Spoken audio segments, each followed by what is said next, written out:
CM Chandrababu, deputy CM Pawan Kalyan, మంత్రి Nara Lokesh, Kalyanadurgam MLA Alimineni Surendrababu సహకారంతో Kalyanadurgam municipal కార్యాలయంలో ఇన్ఛార్జ్ మున్సిపల్ చైర్మన్గా హరిజన తిమ్మప్ప పదవి బాధ్యతలను స్వీకరించారు. ఇక కళ్యాణదుర్గం మున్సిపాలిటీ చైర్మన్గా ఉన్న తలారి రాజ్ కుమార్ ప్రజలకు కనీస అవసరాలు కూడా అంటే త్రాగునీరు, పరిశుద్ధం, అలాగే వీధి లైట్లను ఏర్పాటు చేయకుండా, మున్సిపాలిటీ సమావేశాలు నిర్వహించకుండా తన విధులను నిర్వర్తించకపోవడంతో ఆయనను చైర్మన్ పదవి నుంచి ప్రభుత్వం తొలగించింది. ఆయన స్థానంలో మున్సిపాలిటీ వైస్ చైర్మన్ గా ఉన్న హరిజన తిమ్మప్పను ప్రభుత్వము అధికారికంగా నియమిస్తూ ఉత్తర్వులు జారీ చేసింది.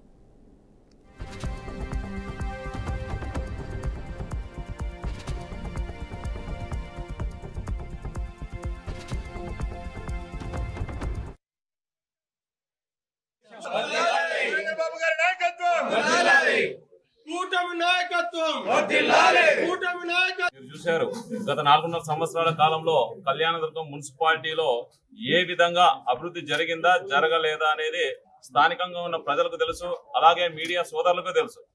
ఎందుకంటున్నానంటే ఒక అసమర్థుని చైర్మన్ స్థానంలో కూర్చోబెడితే ఏ విధంగా అభివృద్ధి కుంటుపడుతుంది అనే దానికి నిదర్శనమే ఈ 4.5 సంవత్సరాల్లో ప్రజలందరూ చూశారు.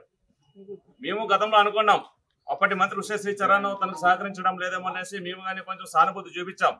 కానీ కూటమి ప్రభుత్వం అధికారంలోకి వచ్చిన తర్వాత ఈ 17 నెలల కాలంలో మున్సిపాలిటీకి సంబంధించి అలిమినేని సురేంద్రబాబు గారు ప్రత్యేక చొరవ తీసుకొని ప్రత్యేకంగా నిధులు తెచ్చి అవసరమైతే తను సొంత నిధులు కానీ వెచ్చించి డెవలప్మెంట్ కి సహకరించండి అనేసి మొదటి సమావేశంలోనే చెప్తే ఎక్కడ అభివృద్ధి జరుగుతుందో అనే దురుద్దేశంతో ఏ ఒక్క రోజు కానీ మీటింగ్ పెట్టిన దాఖలాలు లేవు. చివరకు శ్రీరామ్ రెడ్డికి సంబంధించి వాటర్ వర్కర్స్ అందరూ 4.5 సంవత్సరాలుగా మున్సిపాలిటీ పట్టిన దరిద్రము ఈరోజు తెగిపోయింది. మా మున్సిపాలిటీ ప్రజలకి గత 4.5 సంవత్సరాలుగా పట్టిన శని నేటితో తొలగిపోయిందని నేను అనుకుంటున్నాను. ఎందుకంటే ఈరోజు గౌరవనీయులు మా శాసనసభ్యులు అలిమినేని సురేంద్రబాబు సార్ సహకారంతో ఈరోజు మా తెలుగుదేశం పార్టీ ఎప్పుడు కూడా బలుగు బలహీన వర్గాలకు అండగా ఉంటుందన్నది ఈ రోజు జరిగిన ఉదాహరణ మచ్చుతునుగా. ఎందుకంటే గతంలో వాళ్ళు బీసీ మీటింగ్ పెట్టారు, చెప్తున్నారు బీసీ వ్యక్తిని అనగదొక్కున్నారు, బీసీ వ్యక్తి కాబట్టి తొలగించినారు అంటున్నారు.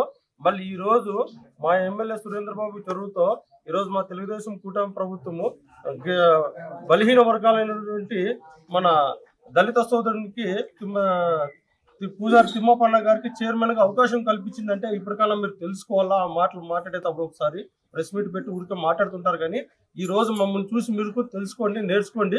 ఎందుకంటే గత 4.5 సంవత్సరాలుగా వైసీపీ ప్రభుత్వంలో ఉన్నటువంటి చైర్మన్ గారు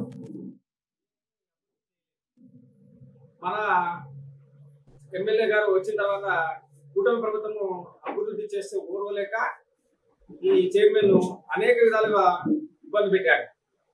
వేసవి కాలంలో నీళ్లు లేకపోయినా కూడా ఈ ఒక్క మీటింగ్ కూడా జరపలేకపోయినాడు.